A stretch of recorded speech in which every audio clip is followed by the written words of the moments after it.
Ini kan bahaya ya ikhwan. Ya. Mereka jual sayur kecil-kecil dapat untung mungkin 50.000 sehari, 30.000 sehari, tapi yang mereka korbankan adalah dinnya, agamanya, syirik kepada Allah Azza wa Jalla. Para penzina yang dikorbankannya harga dirinya. Lebih besar mana dosa zina daripada dosa syirik? Syirik. Tidak berampun oleh Allah. Jelas. Dapat uang banyak dia. Ini dapat uang dikit yang dia korbankannya semua agamanya syirik. La in asyrakta la yahbatanna amaluk, kata Allah. Wahai Muhammad, kalau engkau syirik, habis semua amalanmu. Itu amalan Muhammad sallallahu alaihi wasallam. Ini apa? Lagi amalan kita. Kita bukan Muhammad sallallahu alaihi wasallam, tidak ada jaminan masuk surga dari Allah Azza wa Jalla. Ya. Ini kita dakwahkan kepada kaum muslimin, kaum muslimat yang dagang tadi dengan tujuan apa? Ingin menyelamatkan dia dari api neraka Allah. Ini kan rugi. Di dunia sudah susah, nanti di akhirat tidak berampun. Itulah Rasulullah SAW dikirim oleh Allah rahmat sebagian alam untuk itu. Menyelamatkan manusia dari neraka Allah Azza wa Jalla.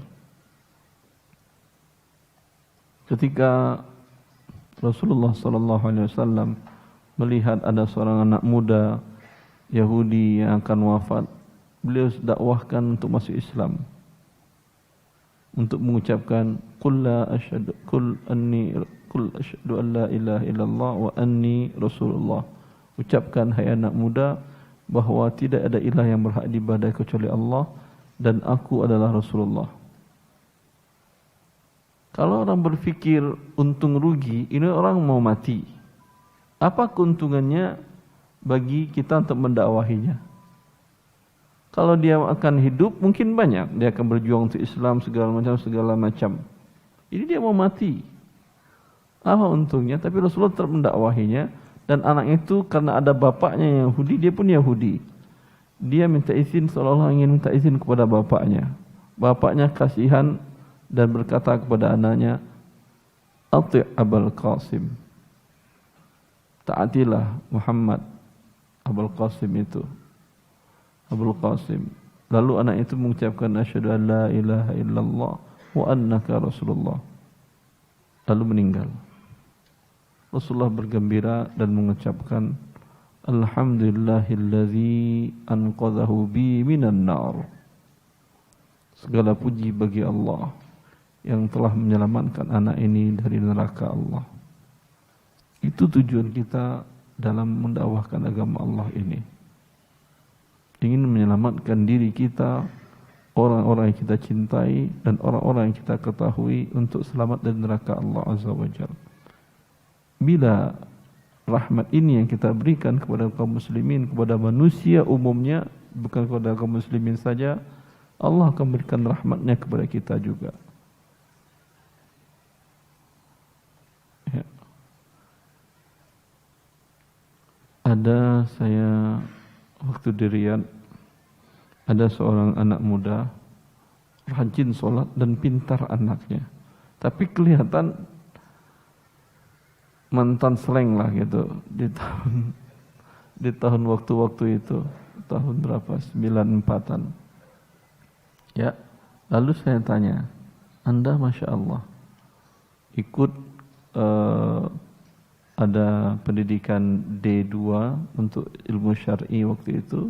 Saya ngajar di sana dan dia kerja di hotel bintang 5 Al Faisaliyah di Riyadh. Ya, anaknya pintar. Lalu saya tanyakan, apakah kamu lulusan pesantren? Dia cerita, enggak Ustaz, saya enggak lulusan pesantren. Saya dulunya, antum melihat pembawaan saya slang dulunya Ustaz.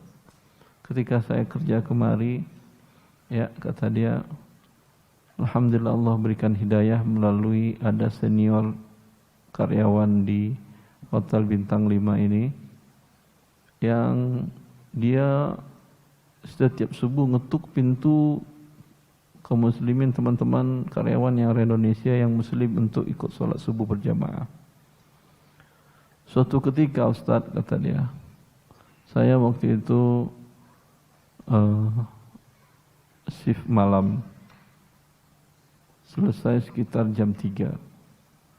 Saya boleh tidur 1 jam, azan, dan dia ketuk pintu saya. Ya. Itu saya mangkal karena udah lama ini saya pendam-pendam, dia setiap azan subuh ketuk pintu terus. Sekarang mangkalnya udah di puncak dan saya semprot habis-habisan bapak tua itu.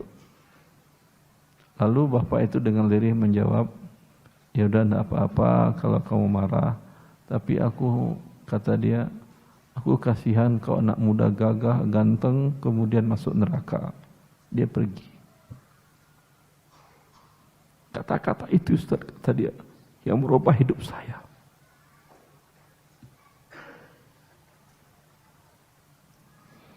Ya. Terkadang ikhwan, kita tidak tahu kata-kata yang mana kemudian diterima oleh Allah Azza wa Jalla, yang menyebabkan hidup orang lain dan hidup kita berubah. Karena perubahan orang lain dengan kata-kata baik kita tadi akan mengubah diri kita juga. Ya, yang ingin saya maksudkan kepada kita semuanya, bila kita melihat kemungkaran, jangan dibiarkan. Ucapkan perkataan selembut-lembutnya. Ya, bukan tujuan kita dia berubah saat itu, tidak. Tujuan kita mendapatkan pahala dari sisi Allah. Si bapak tadi dikata-katai, berat atau tidak bagi jiwanya? Berat. Tapi pahala bagi dia sedikit atau banyak? Banyak, karena dengan kata-kata menahan berat tadi, kemudian satu orang berubah berguna untuk agama Allah Azza wa Jalla. Setiap amalan orang itu tadi akan mengalir pahalanya kepada bapak yang mengatakan, yang kerjanya setiap pagi ngetuk pintu teman-teman yang tadi.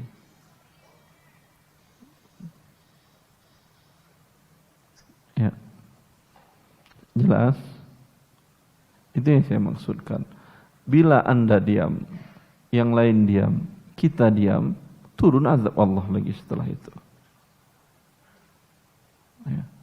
Itu salah satu contoh dalam mengurangi timbangan tadi.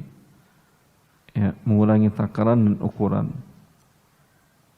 Contoh yang lain yang saya dengar, ada salah seorang ikhwan, wani wallahu ta'ala alam. Ada salah seorang ikhwan, beliau ingin buka pom bensin di dekat perumahan tempat saya tinggal. Tapi kemudian dia mengadakan studi kelayakan, kata dia, anak enggak berani Ustaz. Kenapa enggak berani? Dari beberapa yang punya pom bensin saya tanyakan, saya cek, itu mereka bermain semuanya di takaran.